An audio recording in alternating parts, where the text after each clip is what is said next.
Welcome to the Locked Room. Stories from the golden age of mystery and crime fiction. I'm Mardell, reading The Red House Mystery by A. Milne. Chapter 15.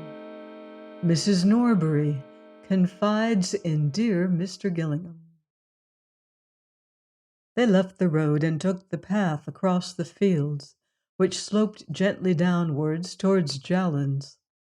Antony was silent, and since it is difficult to keep up a conversation with a silent man for any length of time, Bill had dropped into silence too, or rather he hummed to himself, hit at thistles in the grass with his stick, and made uncomfortable noises with his pipe.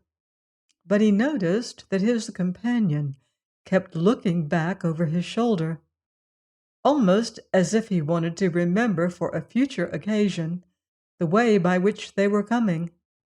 Yet there was no difficulty about it, for they remained all the time in view of the road and the belt of trees above the long park wall, which bordered its further side, stood out clearly against the sky. Antony, who had just looked round again, turned back with a smile. "What's the joke?" said Bill, glad of the more social atmosphere. "Kaylee, didn't you see?" "See what?" "The car going past on the road there." "So that's what you were looking for. You've got jolly good eyes, my boy, if you recognize the car at this distance, after only seeing it twice."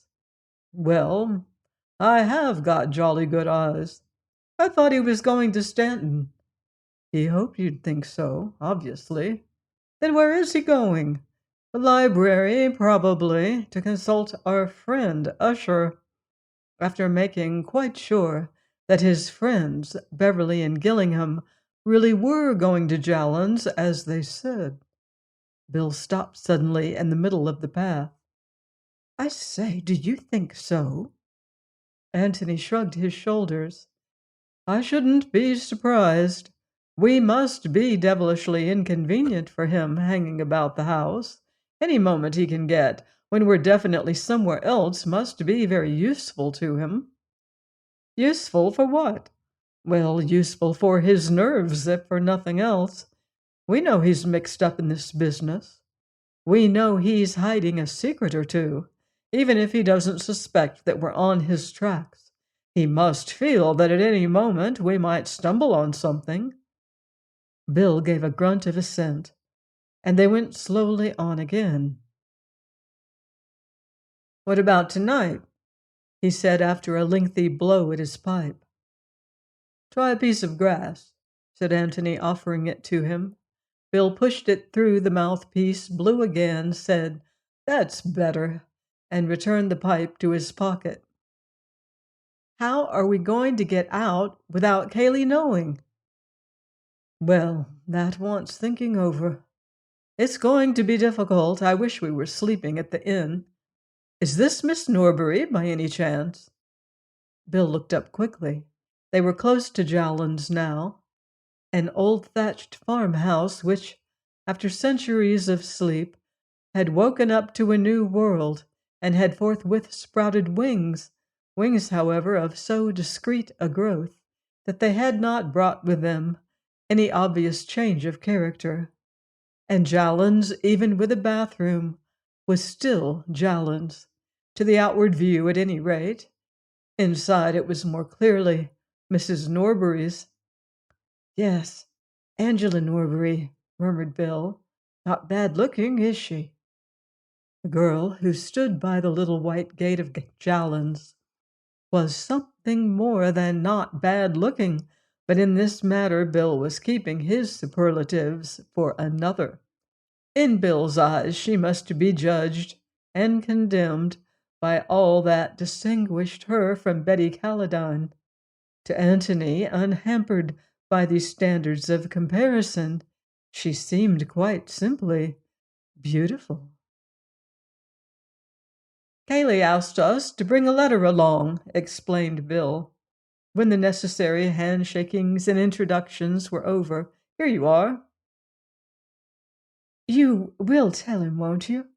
How dreadfully sorry I am about what has happened. It seems so hopeless to say anything, so hopeless even to believe it. If it is true what we've heard." Bill repeated the outline of events of yesterday. "Yes, and Mr. Ablett hasn't been found yet." She shook her head in distress. "It still seems to have happened to somebody else, somebody we didn't know at all."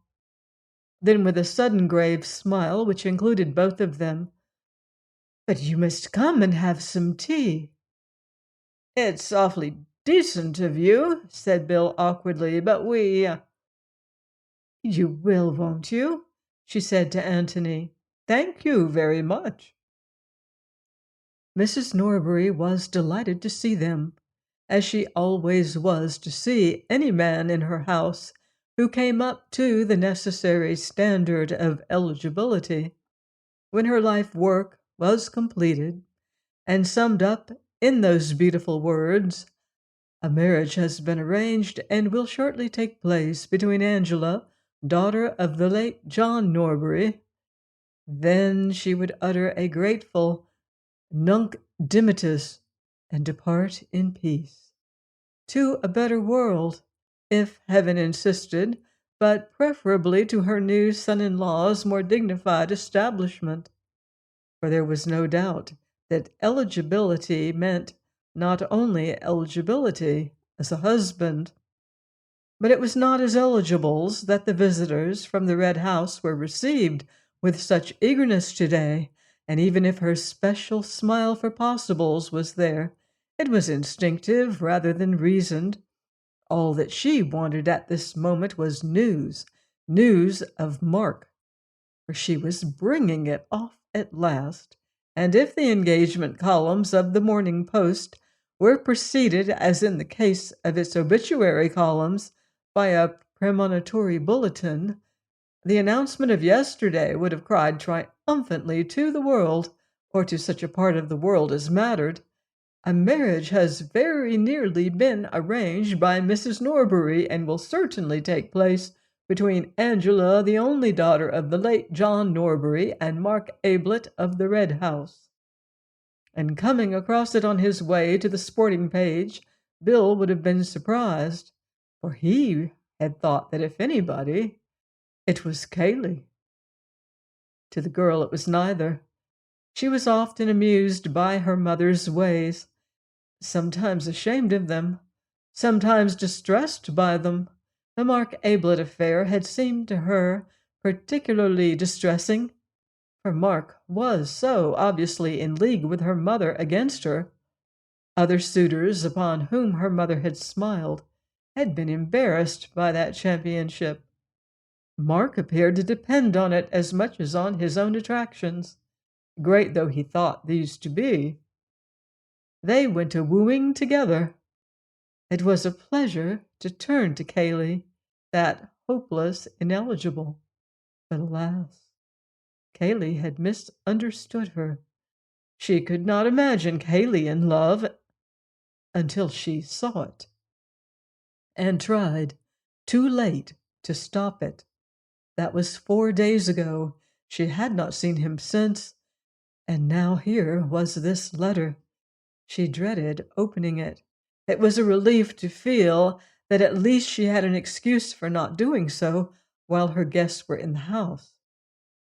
Mrs. Norbury recognized at once that Antony was likely to be the more sympathetic listener, and when tea was over, and Bill and Angela had been dispatched to the garden with the promptness and efficiency of the expert, dear Mr. Gillingham found himself on the sofa beside her, listening to many things which were of even greater interest to him than she could possibly have hoped.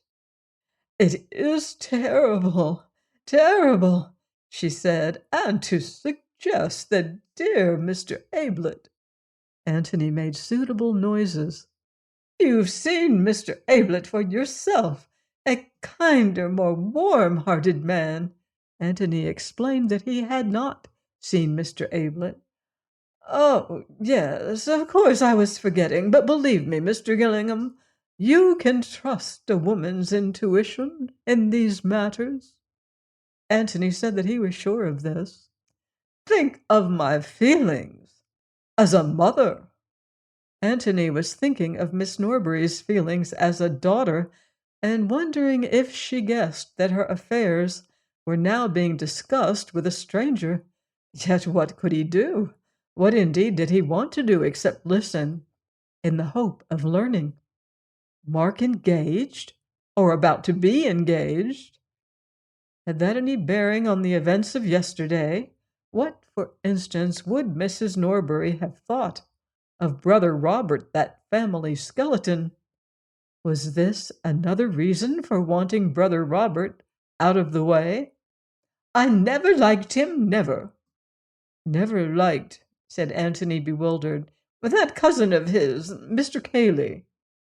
Ah, I ask you, Mr. Gillingham, am I the sort of woman to trust my little girl to a man who would go about shooting his only brother? I'm sure you wouldn't, Mrs. Norbury. If there has been any shooting done, it has been done by somebody else. Antony looked at her inquiringly. I never liked him, said Mrs. Norbury firmly. Never. However, thought Antony to himself, that didn't quite prove that Cayley was a murderer. How did Miss Norbury get on with him? He asked cautiously. There was nothing in that at all, said Miss Norbury's mother emphatically. Nothing. I would say so to anybody. Oh, I beg your pardon, I never meant. Nothing. I can say that for dear Angela with perfect confidence. Oh, whether he made advances. She broke off with a shrug of her plump shoulders. Antony waited eagerly. Naturally they met. Possibly he might have. I don't know. But my duty as a mother was clear, Mr. Gillingham. Mr. Gillingham made an encouraging noise. I told him quite frankly that, how shall I put it, that he was trespassing, tactfully, of course, but frankly. You mean, said Antony, trying to speak calmly, that you told him that, Mr. Ablett and your daughter? Mrs. Norbury nodded several times. Exactly, Mr. Gillingham. I had my duty as a mother. I am sure, Mrs. Norbury, that nothing would keep you from doing your duty, but it must have been disagreeable, particularly if you weren't quite sure. He was attracted, Mr. Gillingham, obviously attracted. Who would not be? Said Antony with a charming smile. It must have been something of a shock to him to... It was just that which made me so glad that I had spoken. I saw at once that I had not spoken a moment too soon. There must have been a certain awkwardness about the next meeting, suggested Antony. Naturally, he has not been here since.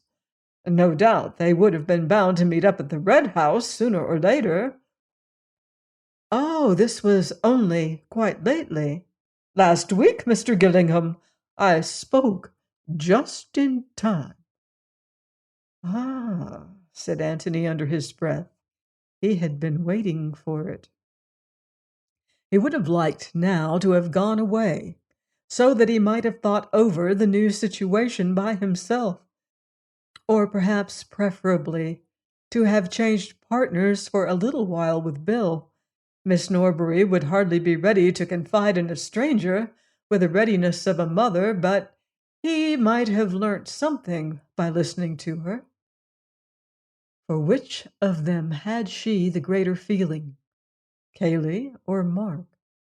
Was she really prepared to marry Mark? Did she love him? Or the other? Or neither? Mrs. Norbury was only a trustworthy witness in regard to her own actions and thoughts.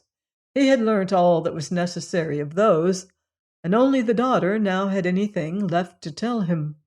But Mrs. Norbury was still talking. "Girls are so foolish, Mr. Gillingham," she was saying. "It is fortunate that they have mothers to guide them. It was so obvious to me from the beginning that dear Mr. Ablett was just the husband for my little girl. You never knew him?" Antony said again that he had not seen Mr. Ablett. "Such a gentleman, so nice-looking in his artistic way, a regular Velasquez, I should say Van Dyck. Angela would have it that she could never marry a man with a beard, as if that mattered when—" She broke off, and Antony finished her sentence for her. "The Red House is certainly charming," he said. "Charming, quite charming, and it is not as if Mr. Ablett's appearance were in any way undistinguished. Quite the contrary. I'm sure you agree with me." Antony said that he had never had the pleasure of seeing Mr. Ablett. "Yes, and quite the center of the literary and artistic world. So desirable in every way." She gave a deep sigh and communed with herself for a little. Antony was about to snatch the opportunity of leaving when Mrs. Norbury began again. "And then there's this great Grace brother of his. He was perfectly frank with me, Mr. Gillingham. He would be. He told me of this brother, and I told him that I was quite certain it would make no difference to my daughter's feelings for him. And after all, the brother was in Australia." "When was this?" "Yesterday." Antony felt that if Mark had only mentioned it after his brother's announcement of a personal call at the Red House, this perfect frankness had a good deal of wisdom behind it. "It couldn't have been yesterday, Mr. Gillingham." "Yesterday?" She shuddered and shook her head. "I thought perhaps he had been down here in the morning."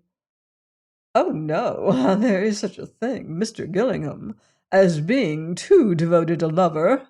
Not in the morning. No, we both agreed that dear Angela— Oh, no, no. No, the day before yesterday, when he happened to drop in about tea-time." It occurred to Antony that Mrs. Norbury had come a long way from her opening statement that Mark and Miss Norbury were practically engaged. She was now admitting that dear Angela was not to be rushed, that dear Angela had indeed no heart for the match at all. "The day before yesterday, as it happened, dear Angela was out. Not that it mattered, he was driving to Middleston. He hardly had time for a cup of tea, so that even if she had been in—" Antony nodded absently. This was something new. Why did Mark go to Middleston the day before yesterday? But after all, why shouldn't he?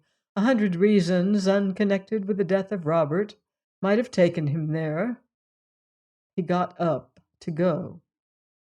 He wanted to be alone at least with Bill. Mrs. Norbury had given him many things to think over, but the great outstanding fact which had emerged was this, that Cayley had reason to hate Mark. Mrs. Norbury had given him that reason. To hate, well, to be jealous anyhow, but that was enough. "You see," he said to Bill as they walked back, "we know that Cayley is perjuring himself and risking himself over this business. And that must be for one of two reasons, either to save Mark or to endanger him. That is to say, he is either wholeheartedly for him or wholeheartedly against him. Well, now we know that he is against him, definitely against him." "But I say, you know," protested Bill, "one doesn't necessarily try to ruin one's rival in love." "Doesn't one?" said Antony, turning to him with a smile. Bill blushed. "Well, of course one never knows, but I mean—" You mightn't try to ruin him, Bill, but you wouldn't perjure yourself in order to get him out of trouble of his own making. Lord, no! So that of the two alternatives, the other is the more likely. They had come to the gate in the last field, which divided them from the road, and having gone through it, they turned round and leant against it, resting for a moment and looking down at the house which they had left. "Jolly little place, isn't it?" said Bill. "Very, but rather mysterious." "In what way?" "Well, where's the front door?" "The front door? Why, you've just come out of it." "But isn't there a drive or a road or anything?" Bill laughed. "No, and that's the beauty of it to some people, and that's why it's so cheap, and why the Norburys can afford it, I expect. They're not too well off." "But what about luggage and tradesmen and that sort of thing?" "Oh, there's a cart track, but motor cars can't come any nearer than the road." He turned round and pointed. "Up there. So the weekend millionaire people don't take it. At least they'd have to build a road and a garage and all the rest of it if they did." "I see," said Antony carelessly, and they turned round and continued their walk up to the road. But later on he remembered this casual conversation at the gate and saw the importance of it. Join me next time for more secrets and suspense in The Red House Mystery by A. Milne, here on The Locked Room. In the meantime, beware of footsteps in the dark.